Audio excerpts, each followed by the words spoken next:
If you really wants to motivate me, then subscribe and never forget to press the bell icon. एक बार एक गांव में बहुत आलसी लड़का रहता था। इतना आलसी कि खाने पीने के लिए भी दूसरों पर निर्भर था। पूरा गांव उससे परेशान था। एक दिन उसे भूख लगी तो फल चुराने के लिए खेत में घुस गया। जैसे ही फल तोड़ने लगा, किसान आ गया। किसान को देखते ही लड़का वहां से भाग गया और पास के जंगल में पेड़ पर छिपकर बैठ गया। काफी देर के बाद लड़के की नज़र एक भेड़िए पर पड़ी, जिसके सिर्फ 2 पैर थे। और लड़का सोचने लगा कि सिर्फ 2 पैरों के साथ ही बेचारा भेड़िया इस जंगल में कैसे जिंदा रह सकता है। तभी एक शेर आया, जिसके मुंह में मांस का टुकड़ा था।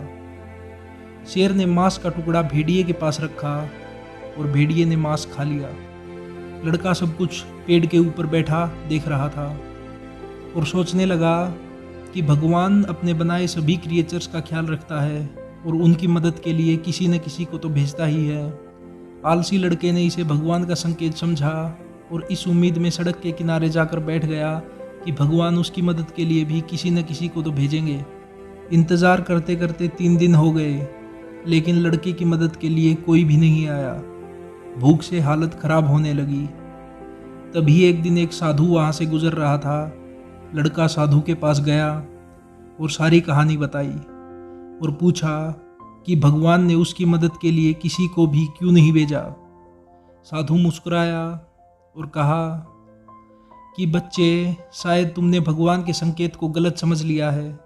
भगवान तुम्हें उस लाचार भेड़िए के रूप में नहीं, भगवान तुम्हें उस ताकतवर शेर के रूप में देखना चाहते हैं, जो अपनी हर एक ज़रूरत का शिकार करे, जो दूसरों पर निर्भर ना हो, जो अपनी ज़रूरतों को खुद पूरा करे। आप भी अपनी ज़िंदगी में शेर बनो और अपने सपनों का शिकार करो, और जब तक वो पा ना लो जो आप पाना चाहते हो, तब तक रुको मत। कभी भी किसी दूसरे इंसान पर निर्भर मत रहो कि वो आएगा और आपकी ज़िंदगी को बदल देगा। अपनी रिस्पॉन्सिबिलिटीज़ खुद उठाओ और शेर की तरह अपने लक्ष्य का पीछा करो, और जब तक अपने लक्ष्य को पा ना लो, तब तक रुको मत।